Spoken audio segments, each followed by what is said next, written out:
Okay, it's wonderful to get a chance to get back together again. It's been a long time. We're going to start the program today with the induction of the new members into Schenck's Hall of Fame. And we'll follow that with a celebration of the 1949-1950 state championship basketball teams. So it's a two-part program today.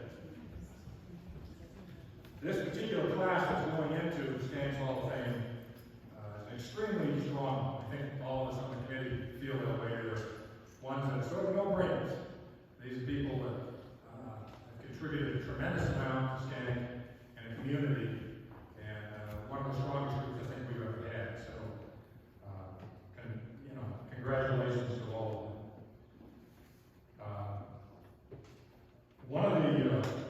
One of the questions that we always get as a committee,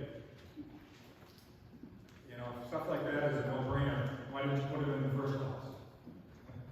And we always do get that question, and we need to explain to people that the committee doesn't do any nominating ourselves. Okay? All we do is take nominations from the public.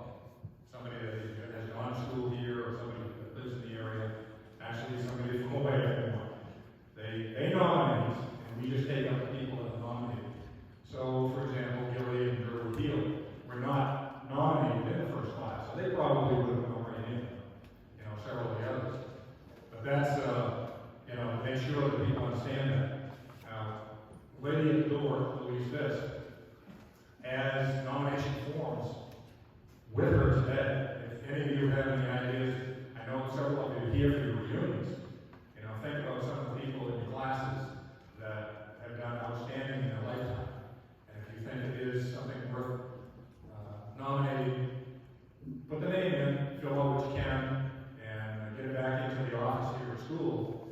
And if you don't know everything about it, it's not a problem. Do what you can, try to get some contact information for us, and we'll go from there. I usually end up doing a little research myself. In some cases, a lot of research. But feel free, and we hope everybody understands in public that's how it works.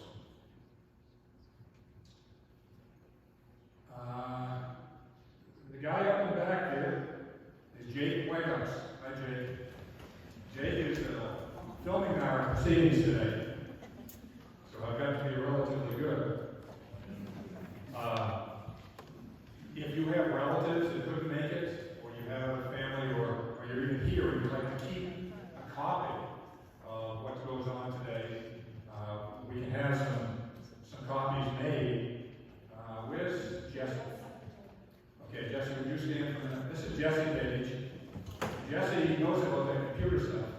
She's going to tell you how you can actually watch this stuff without buying one. Okay, Jesse? So Jake is recording today, and he will have it on he's filling out his school's Facebook page. It'll go as a YouTube link, and you can watch it on his YouTube channel through the link on our school website or our Facebook page.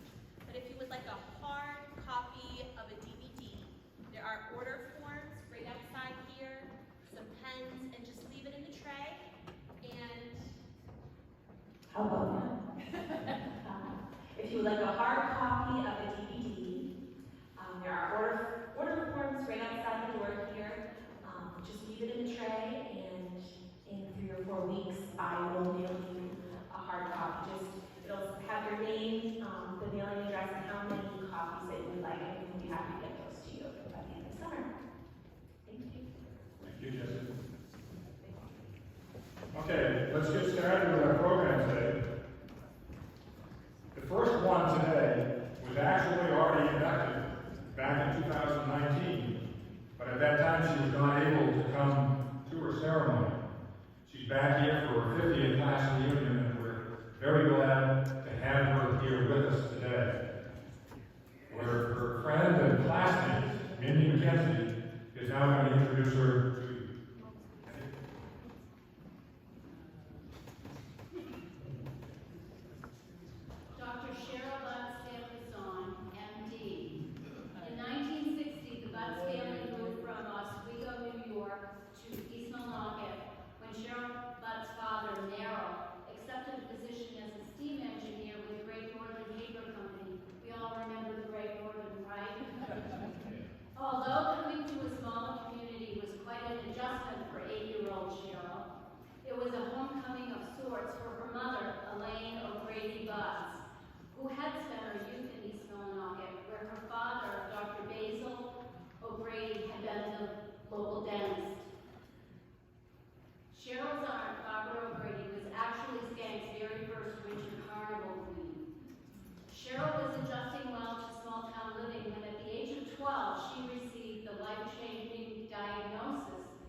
met Jim Willard this morning.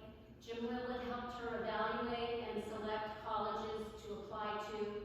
You also met Gary Clemente. He introduced her to a different way of thinking and learning other than rote memorization. He was also one of my math teachers, and I think he taught us 8th grade science. Am I right, Gary? I'm going to age you. Let's see. And also Dick Rose, one of my neighbors, and he taught us biology, and sadly he's passed away. Convinced Cheryl that she was certainly smart enough to handle the rigors of college work and could pursue whatever career she wanted. Think back to the 1960s, the women in this audience, and basically what they expected us to do. It wasn't to go to college. So this is like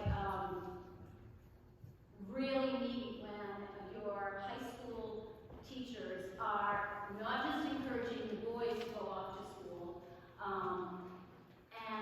but they're also encouraging the girls that they can do anything that they want to do, which is true today for all of us. Cheryl's focus on her studies paid off, and she graduated from Schenck as our class valedictorian in 1970. And she headed off to Mount Holyoke College for her undergraduate work in Massachusetts. So she's going from Little East Millinocket to a small town in Massachusetts. This choice was perfect for her. It was a small, all-women's college where she was exposed to female college professors with PhDs, women serving on congressional committees, women who were pursuing careers in many fields of science, dear to my heart, and also women who were attending medical school. Cheryl graduated magna cum laude from Mount Holyoke before earning her medical degree from Tufts Medical School. And just kind of a sidebar here that I hadn't known about, I was talking to Cheryl about a week ago, maybe a week and a half ago, and I didn't realize that because she was a diabetic, and we didn't have all of the advancements that we have today, or any of you have a member of your family or you yourself may have diabetes. Basically, there were no finger pricks to test you. It was a urine test at the end of the evening before you went to bed. And when she's applying to medical school, the lifespan for her at that time was that everybody expected diabetics, because there was just not a lot of research on it, to be dead by 40. Okay, think about that. Yeah, think about it. And Gary has received the Jocelyn Award for 50 years, right? Did you tell me that? 75, okay. I was also but just trying to go through an interview and having a person take you seriously because they don't think you're going to be here, you know, by the time that 40 rolls around, and you're in your 30s, well, late 20s, applying. So I think we've come a really long way as far as how we handle diseases and what we think of people that have chronic diseases, but it isn't necessarily terminal immediately. She then earned her certificate in psychoanalysis from Philadelphia Psychoanalytic Institute. Cheryl went on to have a very successful career as a private psychotherapist and as an assistant clinical professor at the Medical College of Pennsylvania. Cheryl is now retired and lives in Pennsylvania with the love of her life, Dr. Dennis Sampazon. He is a dentist. Hers is truly a story of remarkable achievement. Despite the difficulties in her life, she was a pioneering woman of the 1970s who opened doors for girls today to pursue their dreams in whatever career path they wish to follow. Thank you, Cheryl.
very thankful for the people I ran into here. Mr. Bartlett was influential, especially Mr. Barrow was very helpful getting me to think that there was something more I could attain. And then just everything as I've gone along. And I think I put this in the note, even last year, was to say, don't ever think you can't do anything if you're from a small town. Just because you go to a small high school in a small town doesn't mean that your life is forever stuck in a little town mentality. There's so many things out there that you can do if you're willing to go ahead and try. And yes, diabetes, as you can see, it has its sequelae, but you take one step at a time. And being a woman, the time was there. Fortunately, I didn't think about it too much. But just get going, one step at a time. Don't let yourself get all caught up with what all the voices around you are telling you. If there's something you want to strive for, go ahead. Take it one step at a time. Thank you for such a beautiful honor.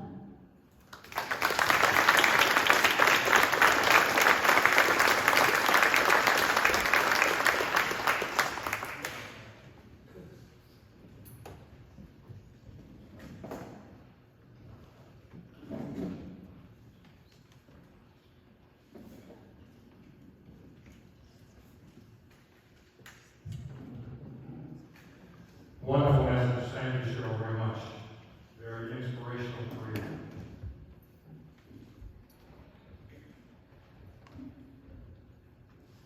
Karen Warren Garrison. For more than 50 years, Karen Warren Garrison shared her love of music and the performing arts with the children and adults of the Tri-Town area. Karen was born on October 13, 1949, to parents Fred and Pauline Warren. From an early age, it was obvious that she had an ear for music and loved to perform. Throughout high school, she played with Tiffany in the Big Green Wolverine Band, marched in the Cherry Blossom Festival Parade, and entertained the crowds at several winter carnivals, either playing the piano or singing with a group of her friends. She also starred as Sophia in Schenck's music production of Tom Jones, and she was crowned the Queen of her winter carnival her senior year.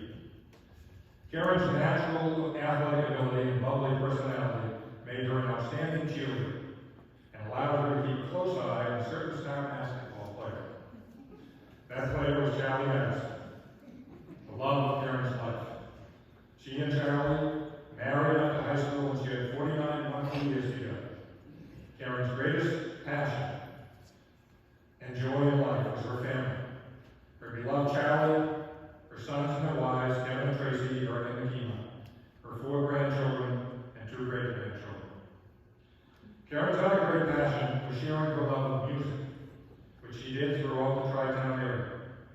She was the pianist and choir director for many years for St. Peter's Catholic Church in East Millinocket, where she had the unique ability of inspiring and bringing out the best of people, regardless of the talent. And there were some without much talent. Her Christmas and Easter programs were eagerly awaited and enjoyed by the entire community. Karen's work with children in the area schools was nothing short of incredible.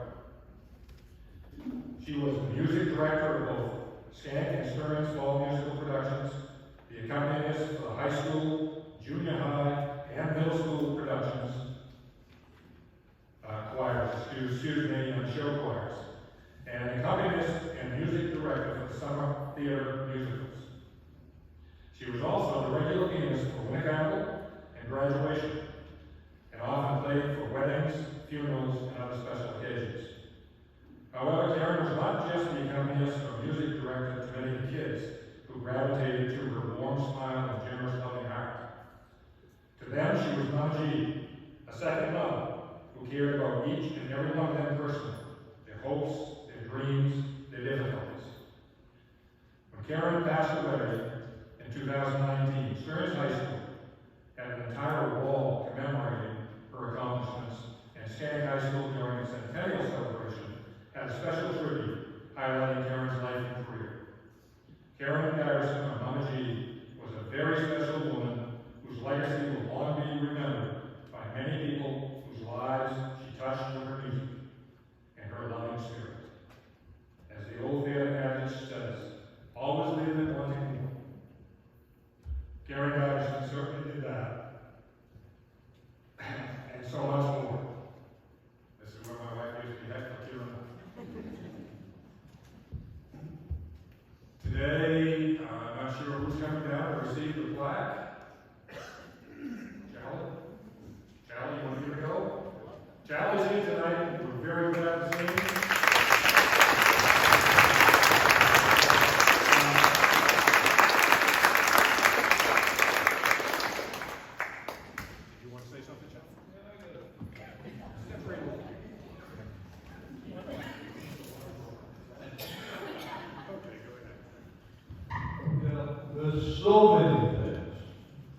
many memories, especially her playing the piano. And the basketball. She was a good basketball player too. And there's so many memories. Yeah.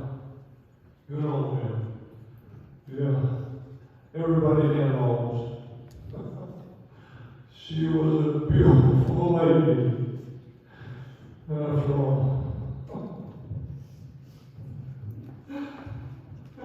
That's good, John. Thank you very much, Big Guy.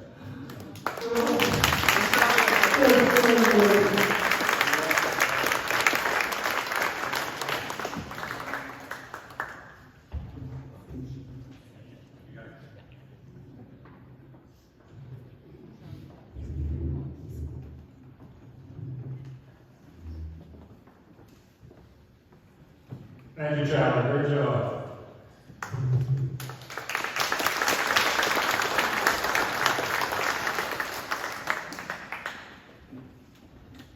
Margaret Gilly Gillis. In 1942, a barely 5-foot-tall bundle of energy joined the faculty at Schenck High School. During the next 40 years, Margaret Hawes Gillis, fondly called Gilly, would leave an indelible legacy, unmatched by any other individual in the school's history. Margaret and her fraternal twin, Ruth, were born in Lubeck in 1918 to Ellen and Leon Gillis, educators themselves. The family soon moved to Milo, where Margaret was educated and was a star player on the 1935 state championship team. And a little story about that. At the state championship game, when it got ready to start, the officials looked over the Milo team, and Margaret Gillis wasn't wearing safety glasses over her glasses, which was the rule for the girls at the time. Gillis said, "That's ridiculous." And she refused to put on safety glasses. The officials huddled for about 45 minutes, and finally decided they'd let the little girl play. And play she did, to a state championship. That was Gilly. Those of you that know her, Griffith Gilly. Following high school, she enrolled in the Maine School of Commerce, now Hassan University, where she continued her basketball career and studied business courses. After graduation, she taught and coached 1 year in West Paris and 2 in Guilford, where her girls' basketball teams had a combined record for 59 wins and 2 losses. That's pretty impressive. Margaret Gillis came to Schenck in 1942. She was originally hired to teach commercial courses and offer office practice and to be the girls' basketball coach, where she compiled a record year span of 165 and 50. It was during her first year that Gilly was at a tradition that continues today, the Win Academy, which she supervised herself for 40 years, nearly 40 years. Gilly also started a modern version of the yearbook at Schenck at Toronto, and she advised that for 18 years. She ordered the rings for the seniors, and a lot of times up front of the money so they could afford it. She taught them in March at graduation. She even kept the records. I'm serious about this. She kept all the financial records for Schenck High School during her career. They didn't have a business department. It was Gilly. And she also served as a constable. Now, we knew she was a constable, but we didn't know it was official. Okay, everybody that's ever come to school here is from a ways back. You know, Gilly was in charge of things, but she was officially a constable, and it was her duty to be at all events held at Schenck High School during her tenure. You think about that, there's a lot. In 1944, she began the cheerleading program, and she coached both the JV and varsity cheerleaders for 36 years. She also organized a 32-member all-girl precision drill team that earned a standing ovation when they performed at the basketball tournament at the Bangor Auditorium. They didn't do it to music. They did it to the sound of their feet as they stomped on the ground. They were incredible. And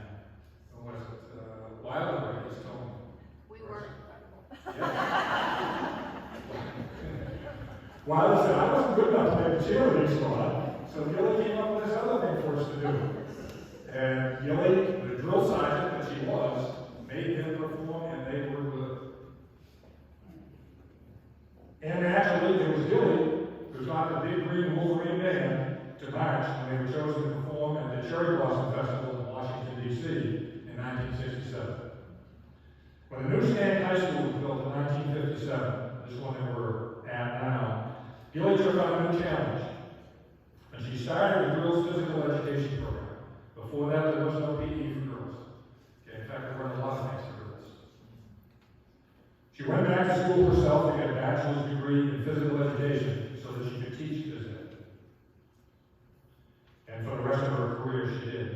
Former Principal Ken Nelson said of Gilly, she was as much a part of the school system as the building itself.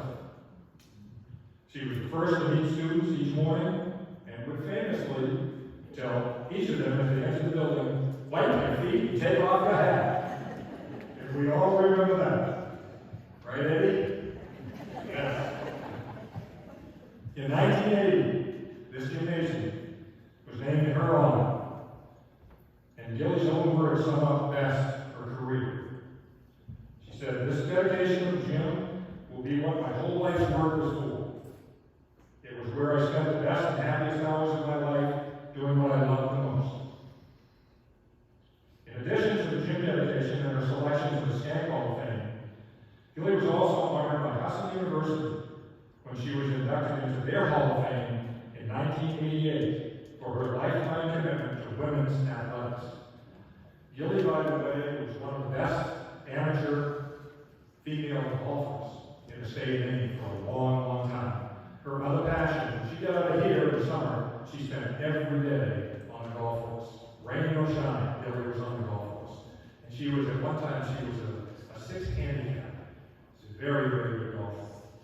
She's an amazing, amazing athlete. I can remember watching her doing some of the stuff with the girls in phys ed.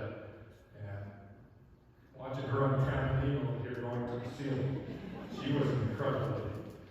Today, coming down to receive the plaque for Gilly, we have Willa Green, and some of you we already explained this to. Gilly had a dear, dear friend, Helen Ambrose, and Willa is a relative of Helen's. Gilly has no living relatives left. We checked, we couldn't. She had a twin sister, but she's gone, and she didn't have children. So Willa, thank you for coming down. Would you please come up?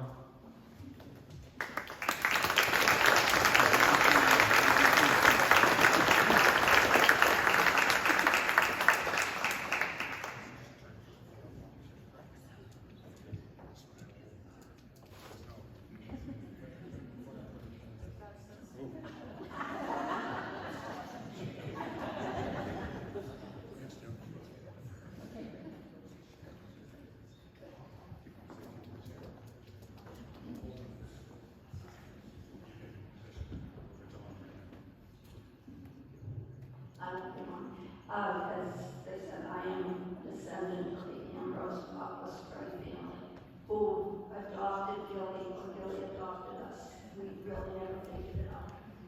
She had no relatives to speak of other than her sister, and so they had to resort to us for this whole thing. She would be very honored to receive this acknowledgement from everyone in town, etc. And in her name, I do thank you. And for the guys that don't remember, close your eyes, I'm coming through.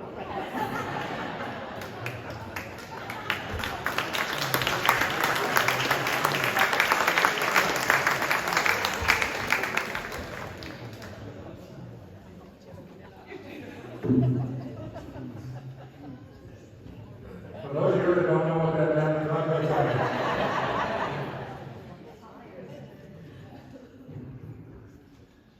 Durwood SU. A lot of history in this one.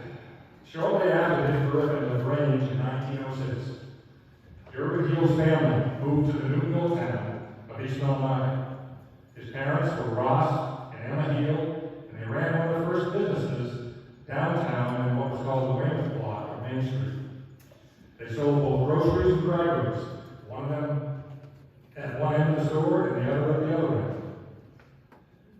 Durwood graduated from East Illinois High School in 1924. That was actually just a wing on the old grammar school. That was before Old Myra became Schenck. He went on to Colby College and got a Bachelor of Science degree from Colby, majoring in mathematics and physical education. While he was there, he showed his prowess in athletics by earning 7 varsity letters at Colby, 3 in football and 4 in baseball. And in 1927, he pitched a no-hitter for the Colby Mules. He's a pretty impressive athlete. Following his graduation from Colby in 1928, he taught and coached in Rockland, Cape Elizabeth, and Bangor, while continuing his education by earning a Master's of Education at the University of Maine and taking summer courses at Harvard, Columbia, and Northwestern. In 1943, he moved into an administrative role as a principal at New Gloucester High School. And 2 years after that, he moved back to his hometown to become the principal at Schenck High School for the next 21 years. In 1966, he had a massive stroke and was never able to come back and teach again, and be an administrator. During his tenure at Schenck, he organized and ran all the outdoor events unaccountable. Gilly put him in charge of what was outside. She did pretty much the inside stuff. He's also served as the chairman of the planning committee for this building, for the new Schenck High School, which was a huge, huge job. And he was integral in overseeing the introduction of Medway and Woodville kids into the school union in 1958 when they joined us. Durwood was regarded by his teaching staff, his students, and the community as a man of great integrity. His leadership was firm but fair, and it was well known how deeply he cared for his students. Durwood was also very involved in the State Principals Association, where he served as both the Vice President and President, and was a founding member of the State Basketball Commission, and served on the SBA Basketball Committee. In 1947, he devised a mathematical formula for rating the state's basketball teams according to the strength of their regular seasons. The system was adopted by the SBA in 1950 and has been in use ever since to determine the standings for postseason play. In appreciation for this tremendous achievement, the SBA dedicated the 1966 tournament program to Durwood, and the Maine Basketball Hall of Fame inducted him in the year 2014. Since the heel point system was introduced in 1950, it has been used in Maine to rank various team sports for postseason, and it's been widely used throughout the whole country now, and also throughout the world. The Europeans have adopted it, and much of the rest of the world uses it in their sports systems. It's just an infallible system. Okay, I mean, we've had people complain about it for years, but nobody's been able to come up with anything better. Durwood was married for nearly 50 years to his soulmate, Beatrice Bryanton Heal. He taught English and Latin. She taught English and Latin and was Schenck's first librarian. Together they raised 2 children, Beverly and Bud. Durwood also loved to golf and spend time hunting, fishing, and camping in the great outdoors of his beloved Connecticut region. Quite a man. And coming up to receive the plaque, I believe, is Eddie, or no? Who's going to receive the plaque for Durwood? And you guys accept it? Well, you need to. We gotta come as a team? Yeah. Where's my team?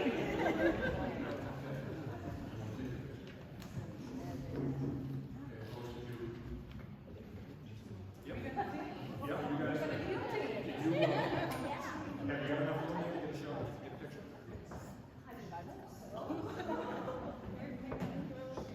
Julie's over here, so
story with a gymnasium pit to a one-level state-of-the-art school at that time. When he first came as principal, he taught algebra, geometry, trigonometry, physics, and chemistry, and he sometimes baked the birthday cake. Now, from the Heels Harem and member of Autumn, Mary, Kathy, Kate, Barbara, Susie, and Gloria.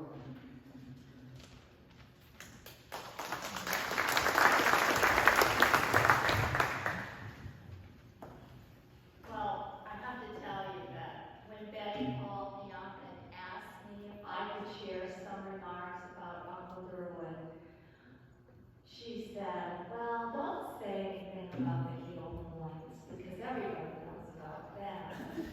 But I have to just share one little story, Betty, about the heel points, and that is when I was a freshman at the University of Maine at Orono. One morning I came into the cafeteria. There weren't many people there for breakfast, except there were a lot of very tall, nice-looking young men sitting there, and they were all appeared to be looking in one direction. And I felt my neck get red and my face get red, and I looked the other way because I certainly didn't think they were looking at me. And then I happened to know one of the young men and asked him what that was all about. And he said, well, he said, you're the niece of the heel points. I thought that was a great way to get my freshman year. Among my favorite memories of Durward, our Uncle Do, as he was known to me, are his summer visits to my mom and dad's camp on Cold Street Pond. When Uncle Do and Aunt Bee arrived by boat, we knew that there would be many stories and raucous laughter would not be far behind. My dad, Thomas, was the youngest of Uncle Du's 3 brothers. Together, they reveled in telling stories of growing up in East Millinocket and their childhood adventures together. And if you'd like to know some of those stories, I'll tell those to you privately. My dad always told me what a wonderful teacher and a principal Uncle Du was, and what a difference he had made not only in his own life, but also in the lives of his students. I experienced Uncle Du's exceptional warmth and kindness firsthand when my dad suddenly passed away during my sophomore year of college.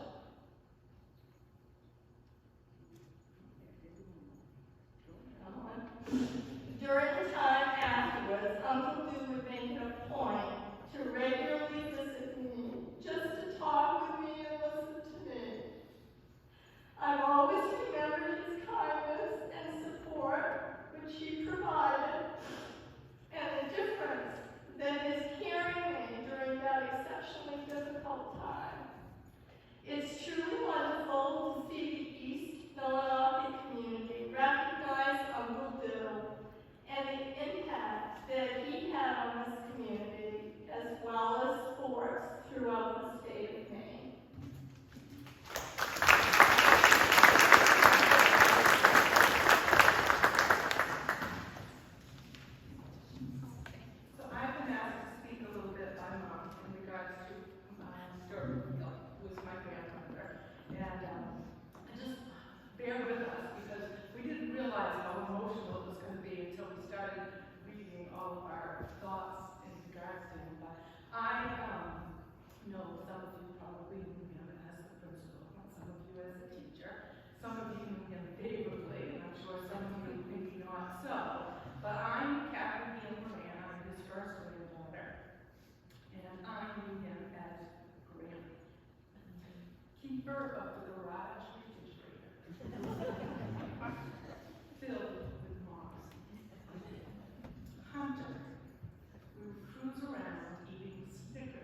spotted something, and he turned and looked and looked, I'm like, Randy, we're on the wrong side of the road. Oh, so we corrected him, off we went. Fisherman, he caught a few. Golfer, out of around the block, was golf cart and golf. Originator of the sports and scoring system, known as the field scoring system, and granddad, Grandy, or Cappy, to 5 granddaughters. And thank you all for the honor of induction into the Schenck High School Hall of Fame. You know, we should be really proud.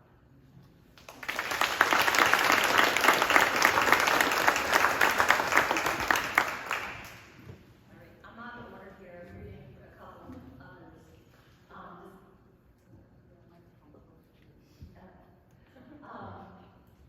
The second granddaughter is Peggy. She's not here today, but she just jotted down a few thoughts that came to mind for him.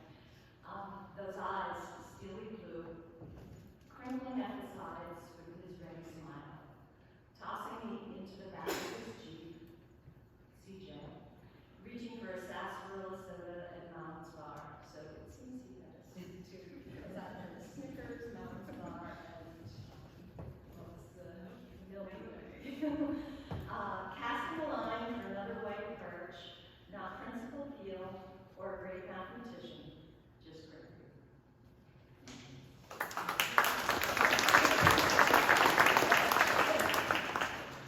Hi, I'm Barbara Hill Miller. I'm the third grandchild, or granddaughter, since there were no grandsons. I graduated from Schenck High School in 1979, shortly after losing both of my grandparents, unfortunately. I was also the recipient of the Hill Scholarship for following my grandparents into the field of education. My grandfather, Grampy, or Cappy, as it was also known, represented outdoor family fun in our lives. We had jeeping and boating trips to Cold Stream, with the trailer sometimes losing the boat from the jeep. He spent time golfing and studying the horse racing forms as well. He liked to hunt and fish, and he taught us how to drive a snowmobile, some of us more successfully than others. We often gathered for family dinners at my Uncle Lynn's or at 3 Church Street. Later on, my grandparents made it a habit to come up to camp for family dinner on Sunday, where Grampy would lay on the big rock and listen to the Red Sox on his portable radio.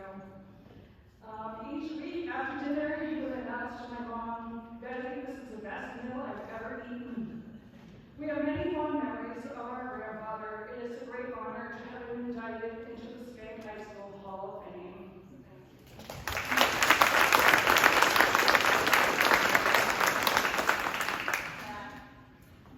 My cousin Susie, who is between Buckram and I in age, just had a few words to share. I don't remember calling him Cappy. I feel like the 4 of us called him Grampy. She called him Cappy. I think she just couldn't say Grampy at one point, and it's stuck. Playful, strong, loving,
Joel A. Stanley II.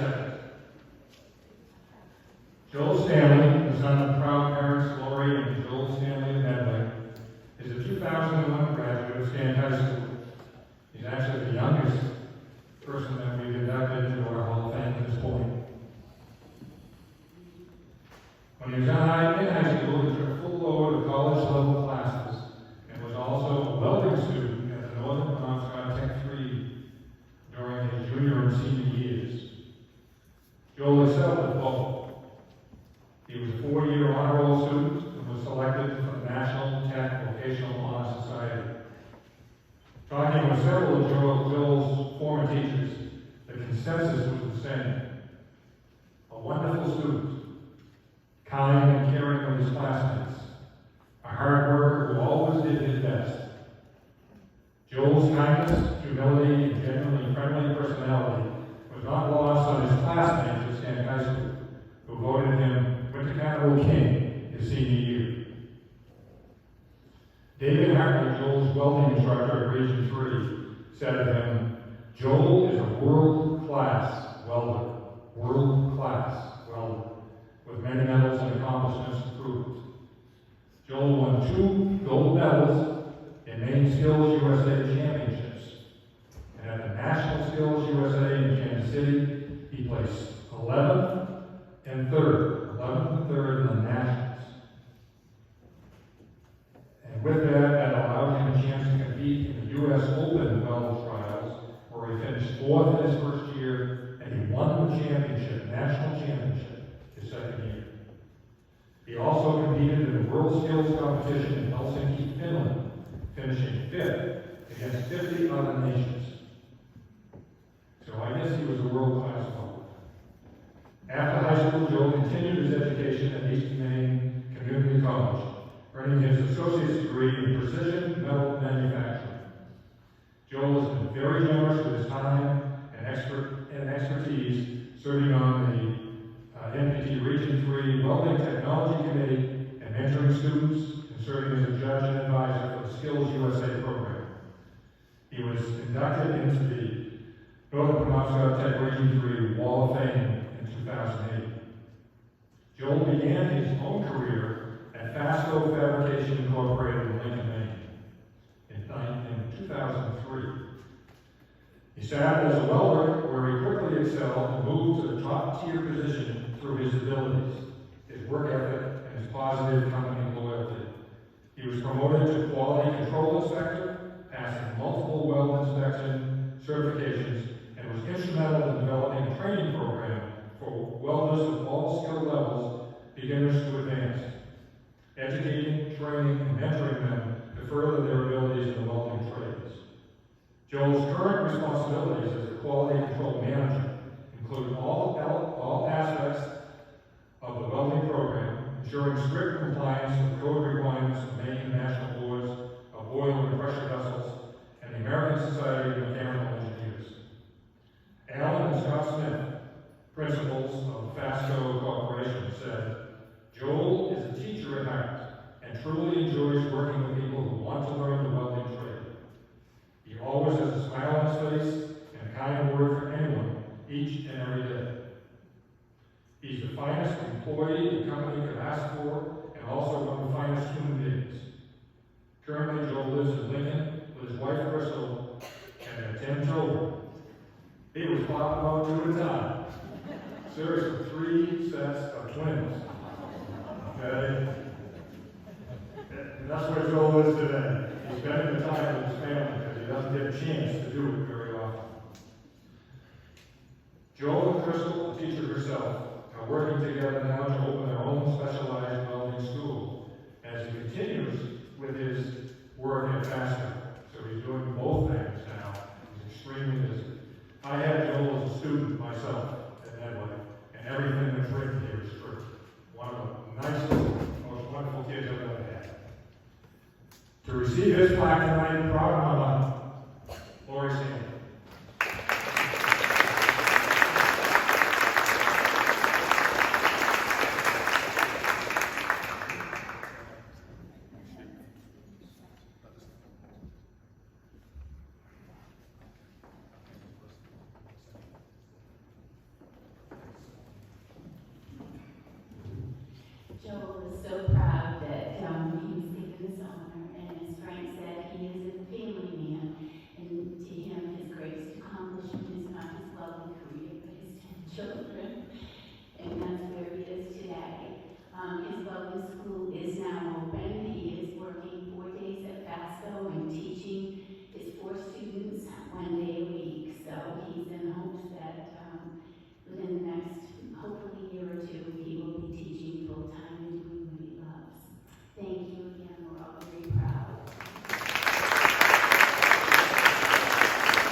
Joel and his wife were all ready to open the school this past year, and guess what happened?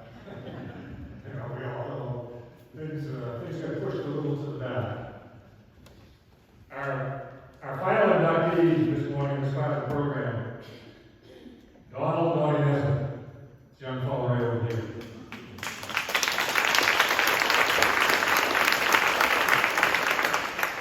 In 1906, Donnie's grandparents, David, Amy, and Annie Nesbitt, were one of the founding families who built the paper mill and the town of East Milwaukee. Their son Horace worked in the mill, and his wife Hazel gave birth to Donnie on October 8, 1931. That's a while ago. From an early age, Donnie loved athletics. He loved playing baseball and basketball for Schenck, but it was basketball where Donnie excelled. In 1949 and 1950, he would lead the Schenck teams to their very first state championships in basketball. In recognition of his outstanding play during those years, Donnie was named not only to the all-tournament team, even more impressively, he was chosen the most outstanding player in Class S, both 1949 and 1950, 2 years in a row. Outstanding achievement. I have more to say about this basketball stuff, but that comes in the next part of the program, so I'll skip over. Shortly after graduation, Donnie enlisted in the Navy and served his country for 4 years aboard the battleship USS Wisconsin during the Korean conflict. He returned to East Milwaukee and became a member of the third generation Nesbitts who work in the mill, retiring in 1994 as a millwright after 39 years. For many years, he's been an active member of Feeney Grove's Post 13 of the American Legion and regularly participates in color guard and military burials for his fellow veterans. Donnie also worked tirelessly with his friend Don Moore on the East Milwaukee Veterans Memorial. Many a hot humid day, I see those two guys up there plodding away until it was finished. Donnie and his wife of nearly 70 years, Rita Jarvis Nesbitt, continued to live in the town his grandparents helped to build. They have 2 sons, Jerry and Mark, 3 granddaughters, and 4 great-grandchildren. Donnie loves the outdoors and continues to enjoy hunting and fishing with family and friends. I give you Don Nesbitt.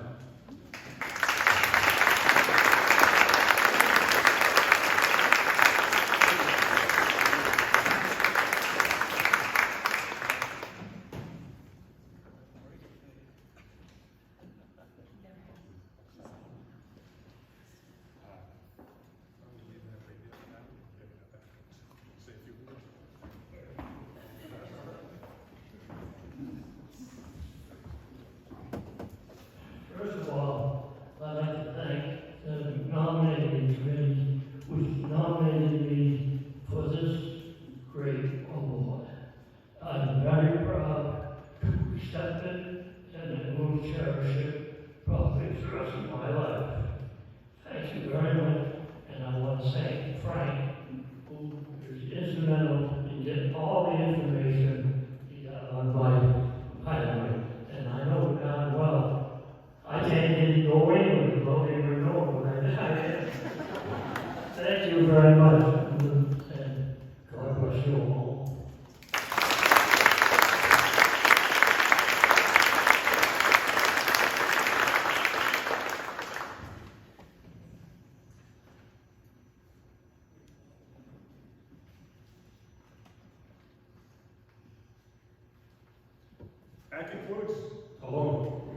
That concludes the first part of our ceremony with our inductees. We're going to move into the second phase now. I'm going to take you back to 1948.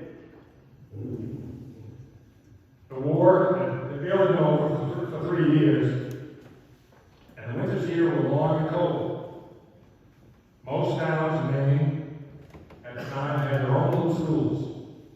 And it was their pride and joy of winter entertainment. Everybody would go to the gym and down to tournaments and root for their club. It was no different here in East Milwaukee. But something happened. special in 1948. As we get ready to take a ride down memory lane, we would like to have four very special guests. Please come forward and sit in these chairs. Johnny's already got his. Jean, 2 cents, Charette Nicholson. If you would please come down and sit in one of these. She was Jean 2 cents at the time, and she was a cheerleader in 1949. And I believe she had her eye on one of the basketball players. And Jean went on to marry Norman Charette. Norman was the captain of the 49 squad. She said, do I have to sit with Donnie?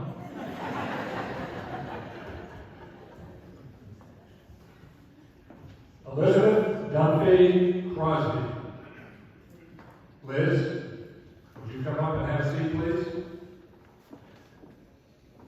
Liz is representing the 1950 cheering squad. You have any one of these?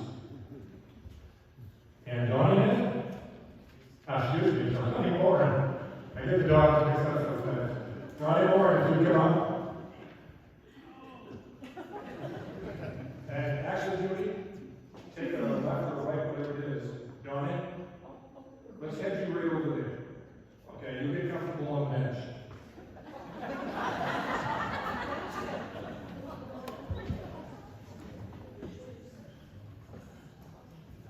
Now, there's a story with this.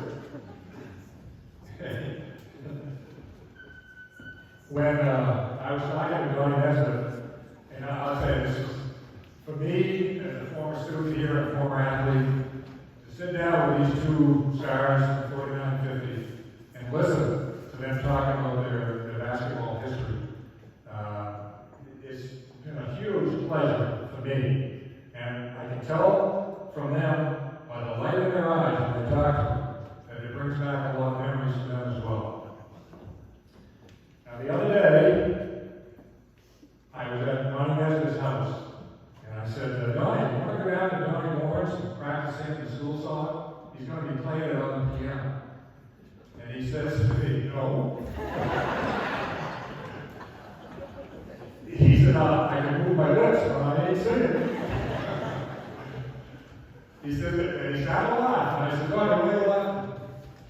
He says, you know, Fred, he said, when we played down in the auditorium, and this is not the newer auditorium in Bangor, it's the old one they call the barn.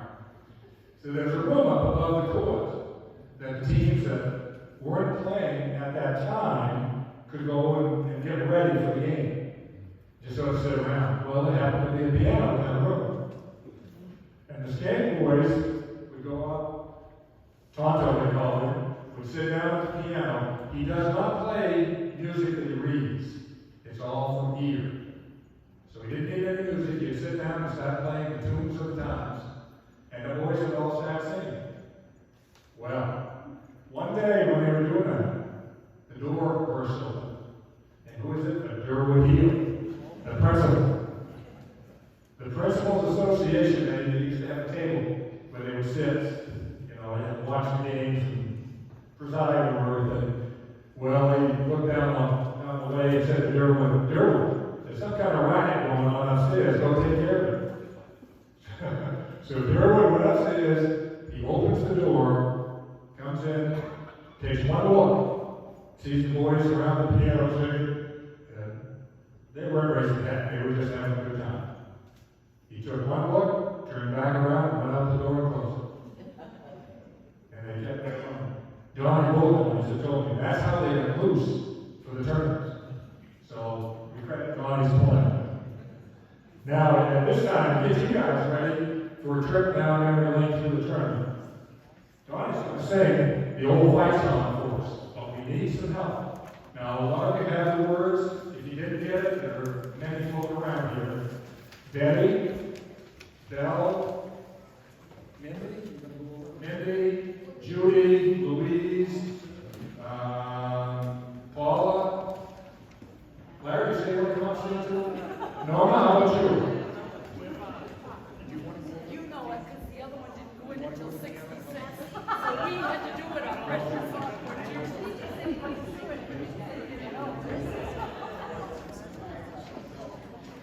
Now, any of you other people would like to come down? Now, this is a tricky little tune, and I've heard them do this a couple times now, and basically the first time through it usually stinks. But by the time they get through the first chorus, you start to catch on, and we will play it a second time. The second time, you better be ready, because I want to hear everybody sing. Okay? Johnny, you ready?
If you missed what Betty just said, Schenck High School and Milo High School had a very close relationship. Milo was in Class M at the time, we were in S.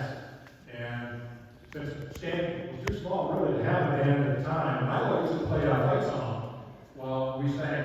And they used to cheer for us, and we used to cheer for them, so it was a very nice relationship. Johnny, thank you for that rendition. While we've got Johnny at the piano, we have a very special thing that Johnny wants to do. He wants to do a tribute to Karen. Donnie's father was Donnie's brother was Karen's father. And he used to love this song. Johnny would like to play it as a tribute to Karen.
We're going to cancel the rest of the program and just have a concert. John Moore.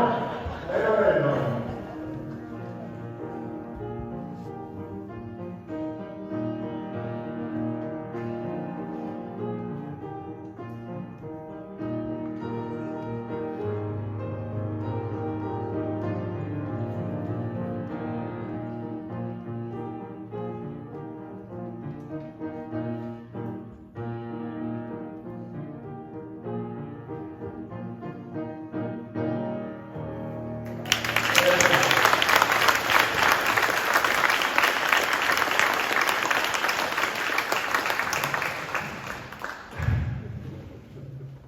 Folks? Have you all said Tony? You all done? If you want to come back over and have a seat over here. Yeah.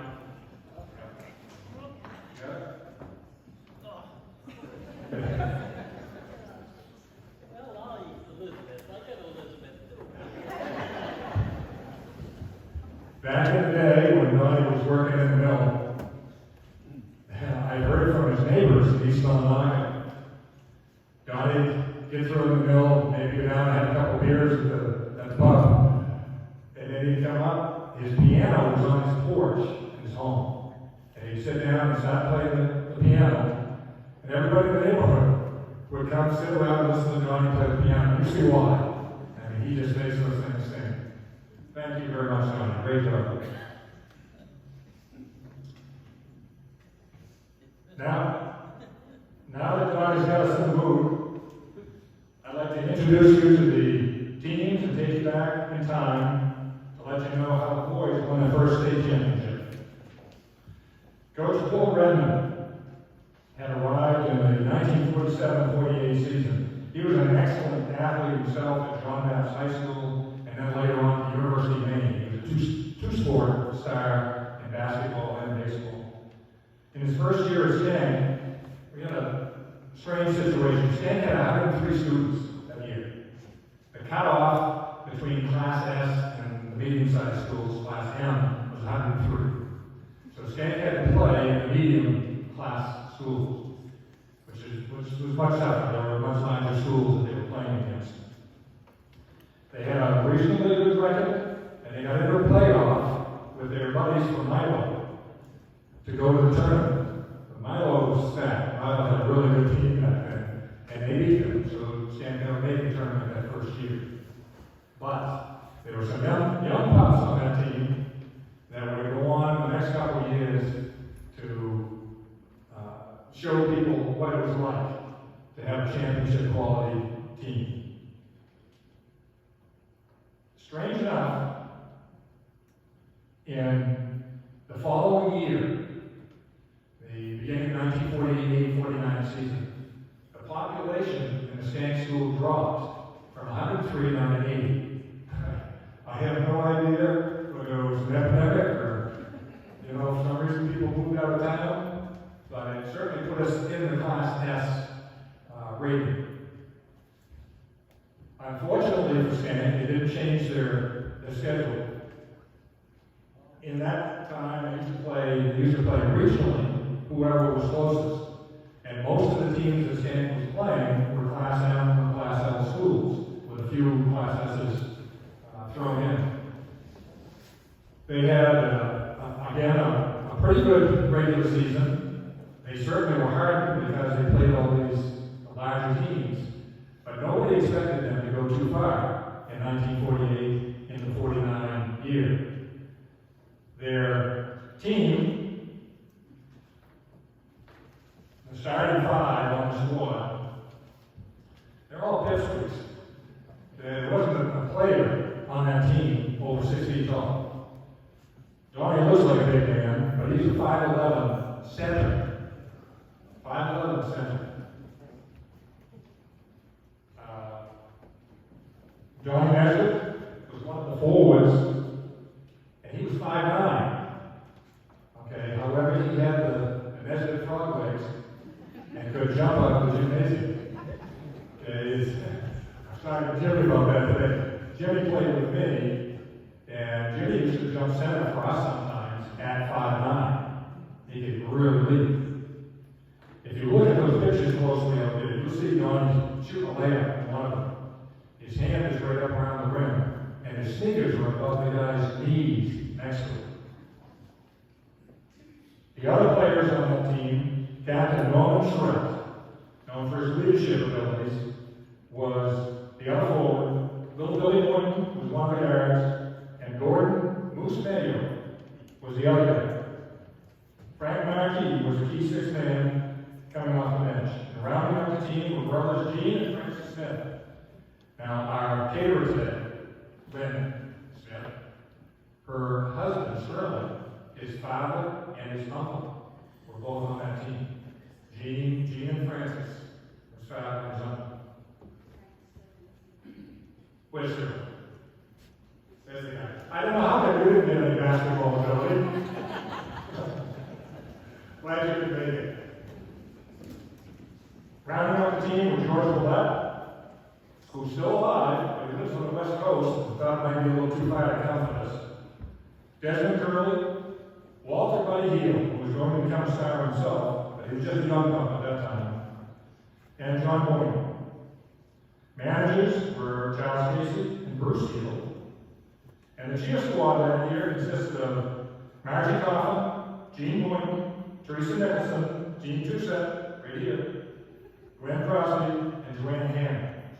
The sophomore alternate was Tina Baker, and Margaret Gillis was the coach of the cheerleaders. So we go to the tournament in 1949. We flip the year because it's now in February. So it's 1949. The tournament is held in the old Brewer Armory. It wasn't in Bangor at the time. This was the last year it was in Brewer. And the quarterfinal opponent was a team from Bessie High School, Albion. That's Ronnie Max's old school. And Ronnie wasn't playing there at the time. And they had a bunch of giants. They had several kids that were well over 6 feet, including a center, Han Hogan, 6'4", and a wonderful player. Very tough opponent. It didn't look real good for our little guys from Schenck, and they played that way. The start of the game, Albion jumped out to the lead, and it looked like it was going to be a long night for us. But those tall guys had to run on a big floor, and they got tired.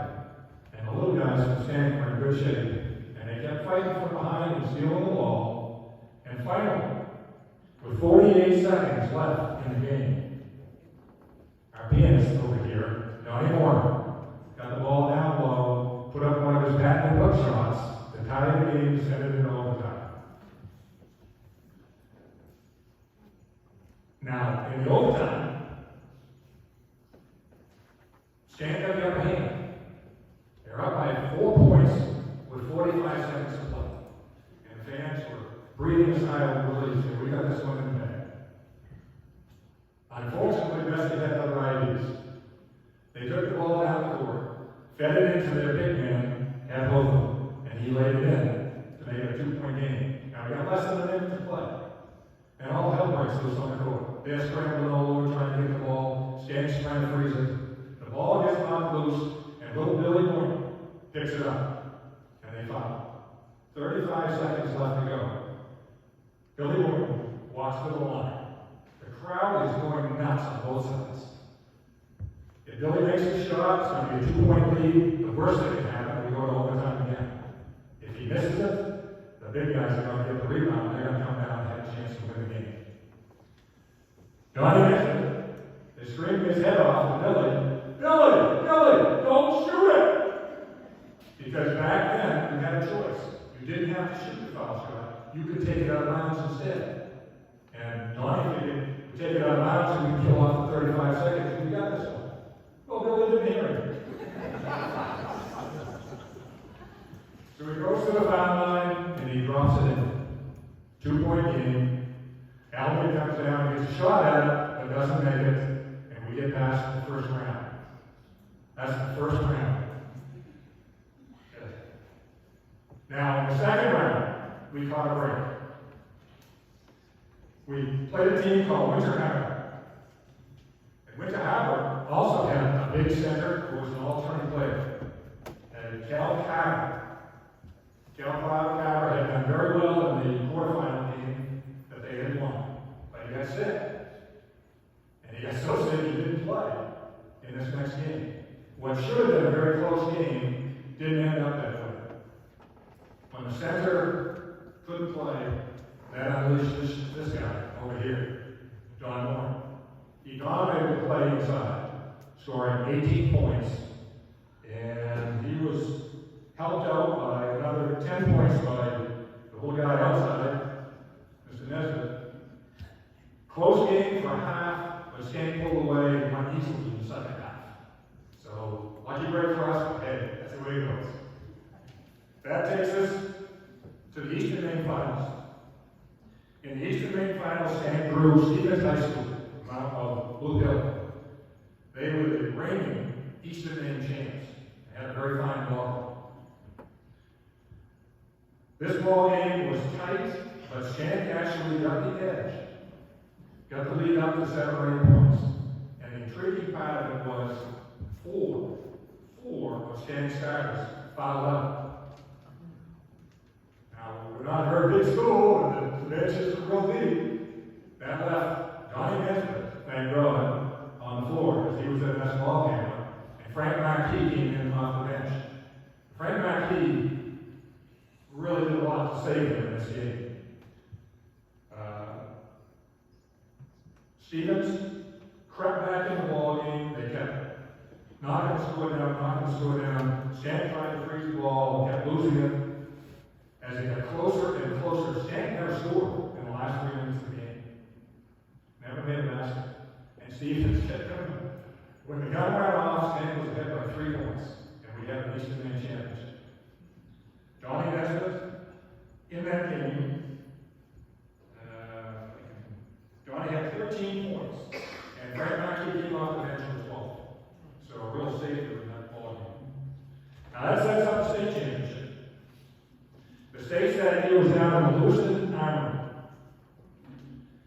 2,200 fans showed up for the Class S state championship. The team that they were playing was Kingfield, and Kingfield was a powerhouse. They had rolled over the Western Maine competition, averaging about 70 points a game. 70 points back then, there weren't many teams that ever got to 70. They averaged about 70. In the Western Maine final, they beat their opponent, New Gloucester, by 30 points. Uh-oh. They had 2 very big, good inside players, brothers, Wendell and Howie Young. Schenck was a little overmatched, to tell you the truth. And it was their first time around. They'd never been to the state championship before. I'm sure they were a little intimidated. And they got behind, and they stayed behind. At the end of the third quarter, Schenck was trailing by 8 points. Things looked pretty busy. But the true fans from East Millinocket kept saying, hey, the boys have come back before, they can do it. Well, we were halfway through the fourth quarter, and they hadn't done it. It actually was a 10-point lead. Listen to that. 10 points they were behind with 4 minutes to play. Doesn't look good. There are actually a few Schenck fans who won't mention any names. They said, hey, it's a long ways home on a snowy day. Maybe we ought to get started. And they regretted it because when they got home, they found out that one of the great tournament games that has ever been played was played in that last 4 minutes. This part makes me cry, my wife gives me help. The boys from Schenck put on an incredible press. They were all over the court.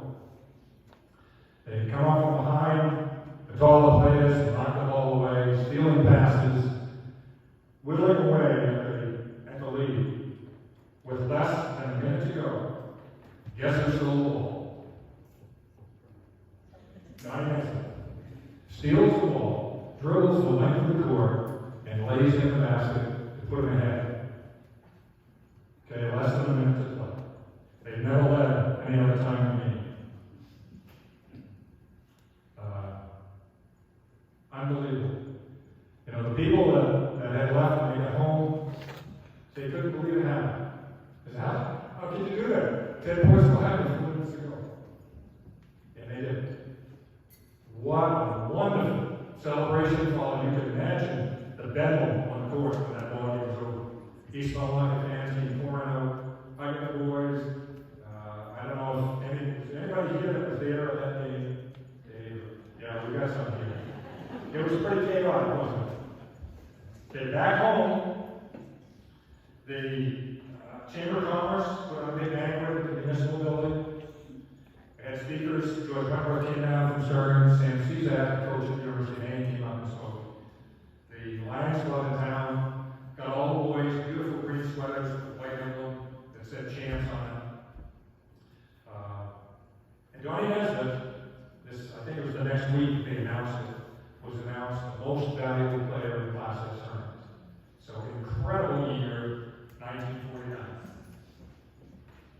1950, Coach Redmond lost two of his starters. Moose Gordon Mayo and forward, the captain, known Charette graduated. Frank Mackey, their superstar, moved in to fill the forward slot, and Bud Healy, a young developing star, took over the guard position. They had a strong contingent back from the year before, Billy Wood, and all tourney selections, Don Warren and Don Nesbitt. Rounding out the team were leftovers, holdovers from the 49 team, Gene Smith and George Millette. And they were joined now by new members, Ben Jameson, Gerald Morgan, Paul Addo, Roger Brown, and John Doe. And Bruce Hill was still the manager. The cheer squad now had quite a turnover. They were Gloria McCann, Georgia Bushett, Elizabeth Dunphy, right here, Tina Baker, Dan Gardner, and Shirley Michigan, who is Betty's sister, is still alive and is up in New Hampshire. And this squad was still coached by Margaret Mills. The headlines in the Bangor Daily paper were "Heavy lies the head that wears the crown." Heavy lies the head that wears the crown. Schenck was the crown, was the the state champions going into the tournament. And they were going to have to earn that was next year. In 1950, it's actually a little bit easier going. In the first, well, actually before the first round, Schenck finished fifth in the field point standings that year and had to have a playoff game to actually get into the regular tournament. They played a team from Brooksville. I'm not sure where Brooksville is, but we beat them handily, 66-45. That was played down in Brewer. That took us into the actual tournament. And the first round game was against Beals. And Beals had lost only one game all year. And Schenck handled that easily. Nesbitt and Warren leading the way in scoring. This, by the way, was at the old barn, the old Bangor Auditorium, not in Brewer. In the semifinals, the opponent was Bridgeport. And this one, the paper billed this game as a game featuring two of the great ball handlers in the state of Maine in Class S. A man named Gibby L. Hodge for Winterport and Don Nesbitt from Schenck. And the two were matched up against each other throughout the game. Donnie Warren told me in talking with him, he said, "Frank," he said, "what a joy it was to watch those two guys play against each other. They both were very classy ball players with all kinds of moves, and he said, it was just a joy to watch them." Well, who got the better of it? Neither one of them. Gibby O'Hatch scored 15 points, Donnie Nesbitt scored 15 points. However, our supporting cast was better than their supporting cast. Don Warren that day scored 17 points, and Frank Mackey had a team-leading 18 points to go along with Donnie's 50. So we won going away. The ball game was played. Actually, it was a winter storm. A heavy winter storm kept the attendance down to about half the number they usually had, but they still played anyway. In the Eastern Maine Championship, they were matched against Carmel. And Carmel had its star, a guy named Roddy Barrow. In the ball game, this one was a toss-up all the way. Back and forth, back and forth. When the final buzzer rang, Schenck had a 3-point lead and was the Eastern Maine champions. One of the really neat things that I liked about researching this, as the game was winding down, it was a sure thing that Schenck was going to win. This Roddy Barrow, who was an all-star player himself, reached over to one of the Schenck boys, tapped him on the butt, and said, "We'll be here next week to cheer for you in the state championships." And he also said, "This guy that you got playing for you, this Donnie Nesbitt," he said, "he's the greatest player I ever played against, and it was a pleasure to play against him." Coming from another all-star player, that's pretty high compliment. Now, state championship. Oh, one other thing. Gideon House that we just spoke about, and Roddy Barrow. There's a picture out there with the three of them, Donnie Nesbitt and those two All-Stars. I think their arms around each other. That's the kind of thing that sports is all about. You know, you come out and you fight hard, but you come out with some lifelong friends and great memories. Now, state championship was in the Bangor Auditorium in Old Market. And Schenck came out in the first half and played probably the worst half of basketball they played all season. They stunk. Don Nesbitt was the worst one in a whole bunch. Donnie shot 1 for 19. You remember that 1 for 19 in the first half? Hard to believe, but it's true. Now, the trick to this one, they had bought the boys brand new white uniforms to play in the state game. And this is the first game that they worn. Well, they went in at halftime and knew something was wrong. So they played with other uniforms. I don't know how this happened, but they had the old green uniforms there. And they changed at halftime. And they came out dressed in green. And they blew the team away in the second half. They ended up winning by 10 points. Donnie from his eye scored 12 points. Moran had 12. And Frankie Markey finishes the game high with 15. That was the second state championship. So congratulations, boys, on a great time. Now, when they came home this time, they had another banquet, and the Lions club said, geez, we gave them sweaters last year, what are we going to do? So the previous year, they gave them green sweaters with white emblems.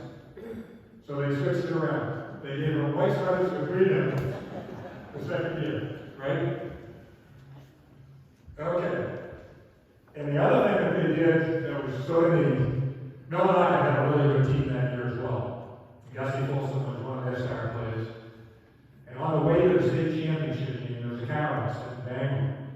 And Stearns players were involved. One of the Stearns players, Sid Graham, was hurt bad enough so that he couldn't play in the state championship. And some of the other ones played, but they were banged up. And they lost in the state playoff. The winner of that game was to play in the New England tournament at the Boston Garden in Boston, Massachusetts. And the two towns went together and they sent the Stearns and the Schenck teams together to see the games. They had a free tour of the Bangor Newsland on the way down through Bangor, and then they went down to Boston for a few days to watch the tournament. So, very nice. So that's it. That's how they got there. Now, congratulations, guys. Wonderful job done. We have a couple things at this time. We'll get you guys out of here.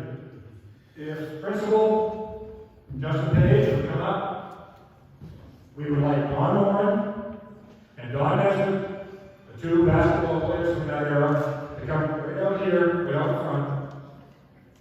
Donnie, can you get up?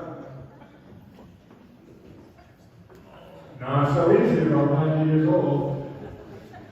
At this time, with the power vested in me because I married a principal, the Maine Principal Association would like to rededicate the tournament class for the state championships in 1949 and 1950.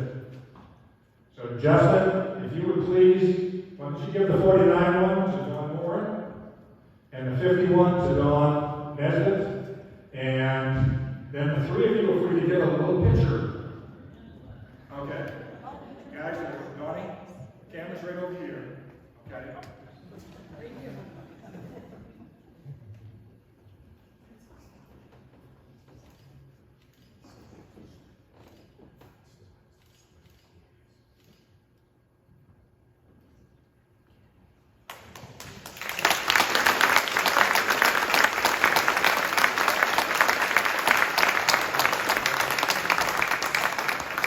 Now, go ahead and put those down, guys, and come right back out here.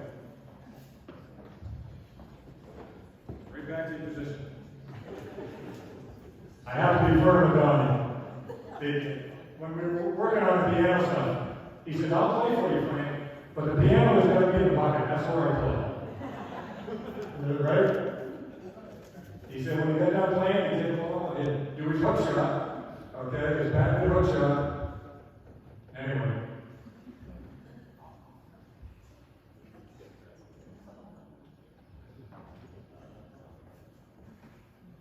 I've got a couple of pictures here of 1949 state championship teams. And again, this is the tough one. This is the one that broke the glass ceiling so that we realized this game that we could do this.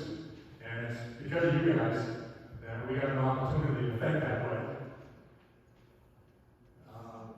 Hold these up and then we'll give them. These are going to go to these guys. You can fight over which one gets which. Okay?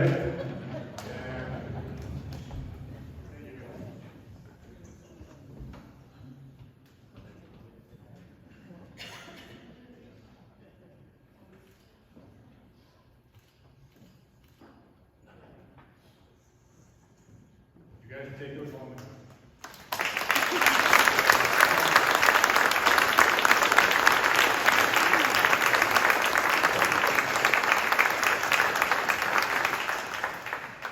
You guys can have a seat now if you want.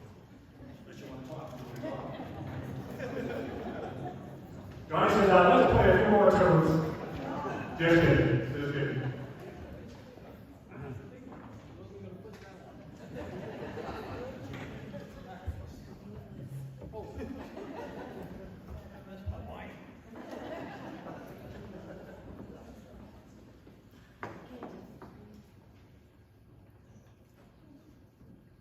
Did you get any pictures before that? Okay, right afterwards. Right afterwards, we'll do a photo op, but before then, we'll stick around, we'll take a picture of the two cheerleaders and two players. Folks, that's it for this year. Frank, gentlemen, I see him up in the back.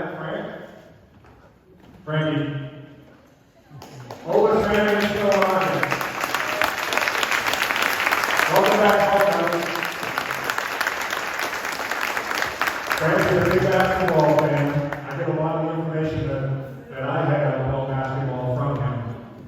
Folks, it's been fun. Thank you very much for coming today, both the inductees and the people involved with the 49-50 team.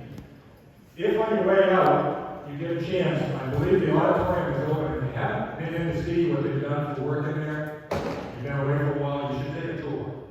Just take a couple trips around. They've really done a beautiful job with the auditorium. Thank you for coming today. Hold just a second. On your way out, also, if you want any forms for nominating people, Louise has them at the door. And is there any other messages? Yes, I have a message for you. Somebody already has their flowers, so I can't leave a note. So which one of the honorees that you gave the flowers to already has theirs, please? Then I'll know. I can't see. Oh, that's for Milo. Okay, perfect. All right. Yep, now we'll do my work. She's a tough taskmaster. One more note. Those of you that have your 50th reunion